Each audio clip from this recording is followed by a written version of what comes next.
O petróleo move a economia global há mais de 100 anos. A aplicação desse material no nosso dia a dia vai muito além do combustível que move o seu carro. Por isso, o seu protagonismo está longe do fim. Mas o que não conseguimos mensurar é o quão difícil é extrair esse ouro negro da terra. Ainda mais quando falamos de extração em alto mar. Por isso, no episódio de hoje da série Como São Construídas, você vai entender a real complexidade desse trabalho.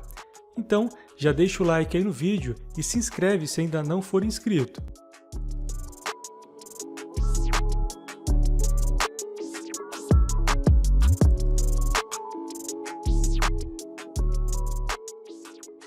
O petróleo há dezenas de anos vem sendo explorado pelo homem. Inicialmente, sua exploração era feita apenas em solo, mas com a crescente demanda pelo produto no início do século XX, empresas começam a romper barreiras em busca desse precioso produto.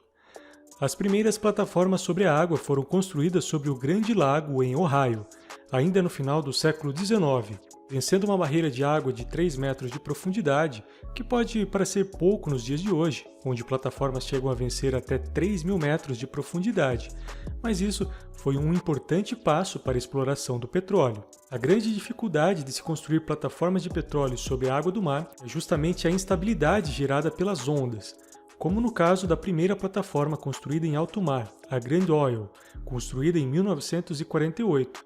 Sua estrutura teve de ser cravada no leito do mar a mais de 80 metros de profundidade, onde 100 pilares metálicos faziam a sustentação da plataforma. Sua estrutura precisava ser extremamente rígida para vencer o poder da água sem se romper. Mas com o aumento da profundidade, uma estrutura rígida se tornava inviável, sendo sempre necessário uma inovação a cada metro de profundidade. O que aconteceu, por exemplo, com a construção da plataforma Barrow Alpha em 1973.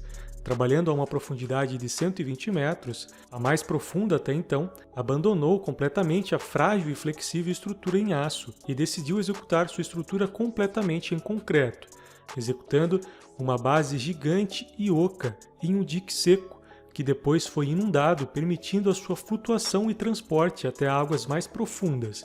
Sobre essa base, 3 enormes pilares começaram a ser construídos com um fluxo contínuo de concretagem, pois não poderia ter emendas entre o concreto já curado e o novo, pois isso geraria uma perda significativa de resistência.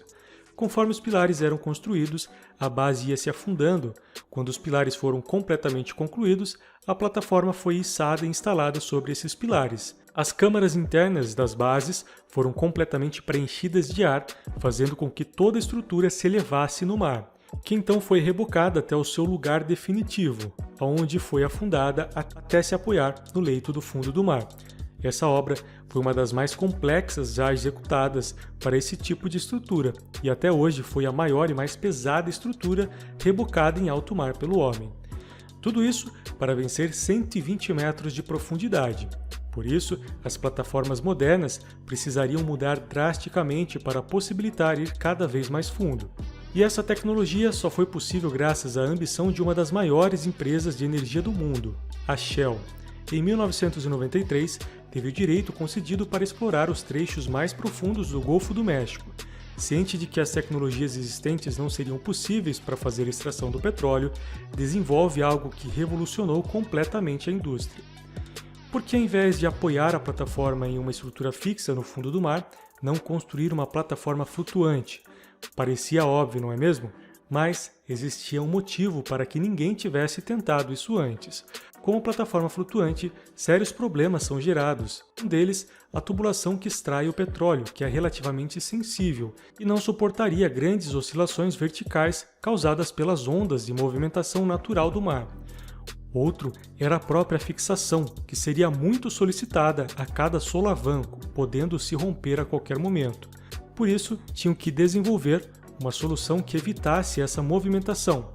A medida adotada foi a construção de enormes cilindros metálicos que serviam de boia, que precisavam trabalhar sob pressão já afundados no mar. Assim, a tendência das boias metálicas em voltar à superfície geraria uma força que acaba estabilizando a plataforma nas oscilações verticais, tendo oscilações apenas na horizontal, que são muito menos perigosas. Sua fixação é feita com cabos de poliéster e correntes metálicas.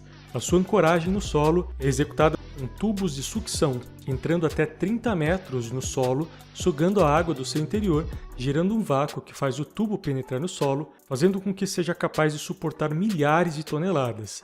Vários desses pontos de ancoragem são necessários para uma plataforma de grande porte. Os trabalhos no fundo do mar são realizados por mergulhadores, que podem passar meses sob a pressão da água, para não terem de passar várias vezes pela descompressão. O trabalho de mergulhadores é extremamente perigoso, pois quando se trabalha em grandes profundidades, a pressão exercida no corpo humano deve variar muito lentamente. Caso um mergulhador suba rápido demais à superfície, gases dissolvidos em seu sangue, gerados pela compressão, se expandem muito rapidamente, explodindo em sua corrente sanguínea, o que pode levar ao óbito do mergulhador. Por isso, nas plataformas mais modernas, é comum a utilização de robôs mergulhadores, que auxiliam, por exemplo, guiando os tubos das âncoras de sucção, realizando inspeções ou até mesmo fazendo trabalhos de soldagem das estruturas submersas. Do contrário do que muitos pensam, as plataformas de petróleo não são compostas apenas por um único tubo na vertical extraindo o petróleo ponto a ponto, mas sim se utilizam de um emaranhado de tubulações que, apesar de iniciarem a sua penetração na vertical, podem facilmente mudar de direção durante as escavações, sendo guiadas precisamente para diversos bolsões de óleo e gás ao redor da plataforma. As perfurações são executadas com brocas com diâmetros variados, com em média 30 centímetros, capazes de perfurar vários quilômetros de rocha ou até mesmo camadas de sal, como acontece na costa brasileira, nos campos do pré-sal, um dos maiores campos de extração de petróleo do mundo. As plataformas de petróleo também correm um enorme risco de incêndio, afinal, o principal objetivo delas é extrair um líquido altamente inflamável da terra. Um incêndio de grandes proporções aconteceu em 1988, na plataforma de Piper Alpha, e em uma estrutura a centenas de quilômetros da costa, que muitas vezes só pode ser acessada por um helicóptero. Uma missão de resgate não é uma tarefa fácil. Nesse acidente, infelizmente 240 pessoas perderam a vida, se tornando o maior desastre do tipo da história. Depois disso, diversos protocolos de segurança para a construção dessas estruturas foram criados, com uma pintura especial chamada de intumescente, que quando exposta ao calor se expande violentamente, criando uma camada isolante. Essa pintura é feita nos principais pontos da estrutura da plataforma, assim como nas áreas dos alojamentos dos tripulantes, permitindo um ganho significativo de tempo em situações de incêndio. Além disso, uma parede blindada com enormes chapas metálicas é executada separando a área da extração de petróleo, o ponto mais perigoso da plataforma, do restante da estrutura, para que em casos de explosões, a onda de choque seja absorvida antes de atingir a tripulação da plataforma. A plataforma de petróleo mais profunda do planeta é a plataforma de Perdido, no Golfo do México, que está sob uma lâmina d'água de 2.500 metros e extrai petróleo e gás de uma profundidade de 3.000 metros. Mas isso nós podemos falar num episódio específico da história das estruturas. Hoje no Brasil, empresas criam novas tecnologias para explorar uma profundidade de até 8.000 metros, sendo 2.000 metros de lâmina d'água e 6.000 metros no subsolo, nos campos de petróleo da camada do pré-sal, que se estende do litoral do Espírito Santo a Santa Catarina, o que coloca a tecnologia brasileira na vanguarda da exploração do petróleo. O vídeo de hoje é isso. Se você gostou, deixa o like e se inscreve no canal se ainda não for inscrito. E me diz aí nos comentários o que você quer ver no próximo episódio da série Como São Construídas. Valeu e até o próximo vídeo.